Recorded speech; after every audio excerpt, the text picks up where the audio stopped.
उस ज़मीन में भी उस ज़मीन का नंबर चढ़ा करके उसके आड़ में सरकारी जो सड़क की ज़मीन है, हाँ, उस पर पर्चा निकाल दिए। आज रजिस्ट्री ऑफिस और अंचल ऑफिस भू माफिया के हवाले हो गया कि माने हर साल 2 साल पर कहीं ना कहीं रजिस्ट्री कार्यालय में उसका रजिस्ट्री कर दिया जाता है, जिसका जीता जाता उदाहरण आप देखिए। जो अभी जो जहाँ पर सर्जिकल प्रीफैब बन रहा है वो भी डीएमसीएच की ज़मीन थी, लेकिन कुछ वर्ष पहले कुछ भू माफियाओं द्वारा उसका खरीद बिक्री कर दिया गया। आप भी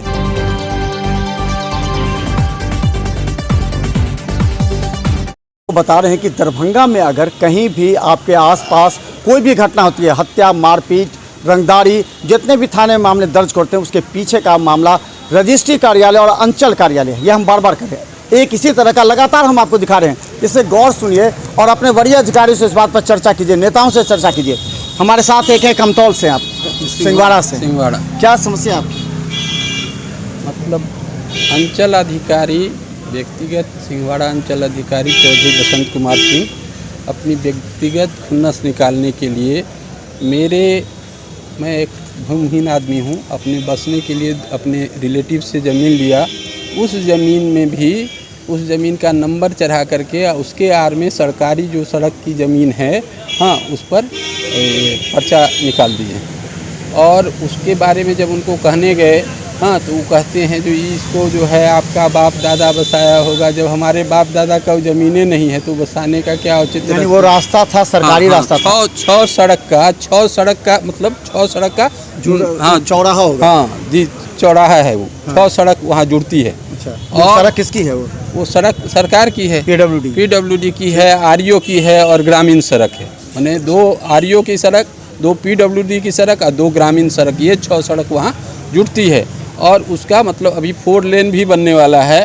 और ऐसे संगम स्थान, माने सड़क के संगम स्थान को हमारा खाता खेसरा चढ़ा करके, हाँ, वह दूर है वो, हाँ, वही बगल में, हाँ। हमारा बगल में रैयती भूमि हमारा खाता खेसरा है और बीच में जो सड़क का बच गया ज़मीन, हाँ, वो ज़मीन भी उसको मतलब 6 धूर 2 कनमा करके उसका पर्चा दे दिए। किसको दिए ये पर्चा?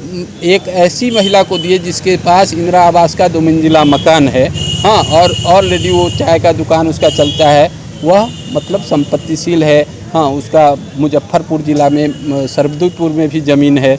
ऐसी महिला को वो, हाँ, लगता है कैसे ये हुआ होगा? हाँ, पीछे क्या राज है? पीछे हमारी जानकारी है जो वहाँ स्थानीय मुखिया के माध्यम से 2 लाख रुपया ले करके, हाँ, सीओ साहब इस तरह का काम किए। और जब सीओ साहब को हम कहे जो भाई ये इस तरह का गतिविधि बिना नापी के, हाँ, बिना रैयत को सूचना दिए हुए आप कैसे कर सकते हैं? तो नहीं, हमारा मन है, हम जिसको चाहेंगे ब्लॉक लिख देंगे, जिसको चाहेंगे अंचल लिख देंगे। जबकि अभी हमारे यहाँ अंचल का सारा ज़मीन, हाँ, पूरा लोगों के कब्जे में है, उसे भाड़ा मतलब अंचल को आता है। अब अंचल का ही ज़मीन वो भी कब्जा में है। हाँ, वो भी कब्जा में है, हाँ, वो भी अतिक्रमण में है। और उसका सारा पैसा, हाँ, भीतरी दरवाजे से अंचल अधिकारी तक पहुंचता है। अच्छा, तो आपको क्या लगता है जो मारपीट हत्या हो रहा है उसका क्या कारण? हाँ जी, मैक्सिमम माने 90% मारपीट और हत्या की जो घटना है वह कहीं ना कहीं मतलब भूमि विवाद से संबंधित होती है। और इसमें अगर अंचल अधिकारी और थाना अध्यक्ष नैतिकता अगर शुद्ध होकर के काम करते तो यह घटना नहीं होती। और बहुत सारा कोर्ट में जो है केस लंबित है, वह इसी मामला को देर सवेर आपको नजर आए। नहीं, कई सरकारी ज़मीन को लगातार देखें, ये पीडब्ल्यूडी, आरईओ और ग्रामीण सड़क है, जिसका किस तरह सीओ के यहाँ बार बार करें, जो कर्मचारी वही सारे घालमेल करते हैं। आपके नज़र में कुछ इस तरह की घटना होती है जो सीओ के तालमेल से बड़े काम? जी, मेरा एक छोटा भाई है जो दिमाग से कमज़ोर है, उससे जो है सो लोग सब ज़मीन लिख करके लिखवाता है, और जो कि हम लोग दिए हुए हैं, अंचल में भी दिए हुए हैं और कमतौल में भी रजिस्ट्रार ऑफिस में भी दिए हुए हैं। फिर भी ज़मीन रजिस्ट्री होता है और दाखिल खारिज भी हो रहा है। क्या लगता है ये सब पैसे का लेन देन? ये सब पैसे का लेन देन है, वर्चस्व की है, भू माफिया सबका काम है जो ऐसा काम करता है। अंचलाधिकारी भी वही है।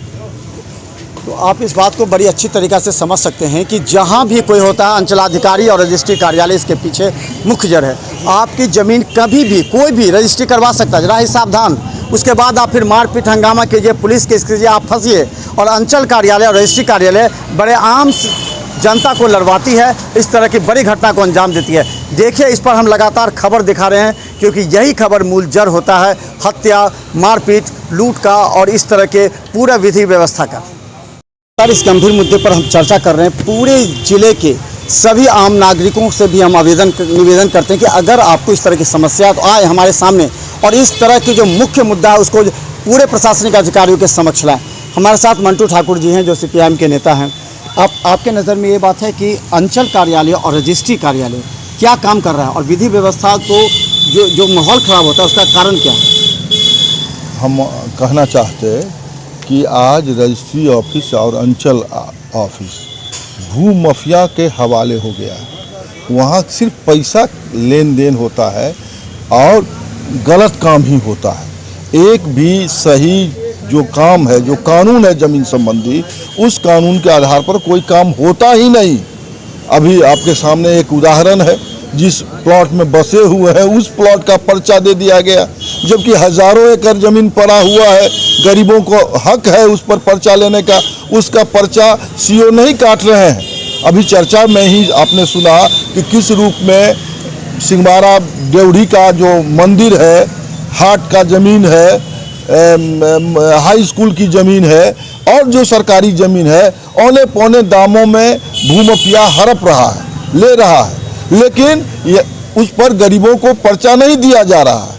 लेकिन एक जो आम नागरिक है, आम शहरी है, उनके ज़मीन को पर्चा काटने का कोशिश हो रहा है और इस कोशिश से झंझट होगा, विवाद होगा। मंटू जी, एक चीज़ और सवाल है कि आपको नज़र में है जैसे बिहार सरकार की ज़मीन कितनी है, हाँ। उसका रजिस्ट्री भी हो जा रहा है, उसका पर्चा भी कट जा रहा है, हाँ। और रजिस्ट्रार का कहना है कि हमको कोई डॉक्यूमेंट्स जो है CO नहीं अवेलेबल कराते हैं, इसलिए हम DM ऑफिस का भी रजिस्ट्री कर सकते हैं। यही बात खतरनाक है कि अगर रजिस्ट्री ऑफिस को CO कागज़ अवेलेबल नहीं कराता है, मुहैया नहीं करवाता है, तो किसको कराएगा? तब आम जनता की क्या हालत होगी? आम जनता के पास तो कोई डॉक्यूमेंट है नहीं, आम जनता परेशान हाल में सरकारी कार्यालयों का चक्कर काटती है और इस परिस्थिति में ही इतना खुरेजी, इतना हमला प्रति हमला, मारपीट हो रहा है और सरकार प्रशासन अपना उसमें घुसखोरी करने के तरीके को ईजाद करती है, खोजती है। ये नहीं कि लॉ एंड ऑर्डर को कंट्रोल करें, ज़मीन का जो लाभुक है, जो निडी है, उसको दें। ये बात अब सरकार के महकमे में ये बात नहीं रह गई है। अब सिर्फ लूट पूट का वातावरण है पूरे दरभंगा शहर के अंदर, पूरे दरभंगा जिला में लूट पूट का वातावरण। अच्छा मंटू जी, आप लोग धरना प्रदर्शन लगातार करते रहे, क्या ये मुद्दा आपको नजर नहीं आती? क्योंकि हजारों लोग परेशान हैं इस मुद्दे पर। DM को ज्ञापन सौंपिए, SSP को सौंपिए, IG को सौंपिए, क्या ये मुद्दा कमिश्नर को, क्या ये मुद्दा आपको, इसके लिए कैसे आप लड़ाई करेंगे? जब हमारा जो धरना जुलूस होता है उसमें यही मुद्दा मुख्य रूप से रहता है, जमीन का सवाल, और उस जमीन के सवाल पर लगातार प्रशासन को नींद से जगाने का काम हम लोग करते हैं। लेकिन प्रशासन में बैठे लोग, सत्ता पर बैठे लोग उस दिशा में जाने नहीं देते, क्योंकि आप जानते हैं कि दरभंगा शहर में जो सांसद और विधायक हैं, जो लोग सत्ता के साथ हैं, वही लोग भू माफिया का काम करते हैं। उन्हीं के संरक्षण में भूमि माफिया, भूमि का हेरफेर चल रहा है। इसीलिए अभी निकट भविष्य में इस पर काबू पाने का भी कोई आसार नहीं है। जब तक कि वर्तमान राजनीतिक परिस्थिति बदलेगी नहीं, तब तक ये बदलने वाला नहीं। तो हम बता दें, रजिस्ट्रार कहते हैं कि 1908 ईस्वी में जो कानून बना था उसी कानून के तहत आज भी ज़मीन की रजिस्ट्री हो रही है। जरा सोचिए, हम अपनी ज़मीन की रजिस्ट्री A को भी रजिस्ट्री किए, B को भी किए और हम चले गए और A B मारपीट कर रहा है, आपस में केस हो रहा है, हत्या हो रही है। इससे रजिस्ट्री ऑफिस, अंचल कार्यालय को कोई मतलब नहीं। कितना दुर्भाग्य का विषय है कि हम रेवेन्यू कलेक्शन करने के लिए हजारों जनता की गला घोट रहे हैं। जरा सोचिए, हमने SSP को भी इस बात को कहा है, हमने DM को भी कहा है, लेकिन अभी तक इस पर कोई सुनवाई नहीं हुई, कोई ठोस कदम नहीं हुआ। आने वाले समय में अगर कोई मारपीट, कोई बड़ी घटना होती है, इसकी सारी जवाबदेही जिला प्रशासन की होगी। धन्यवाद।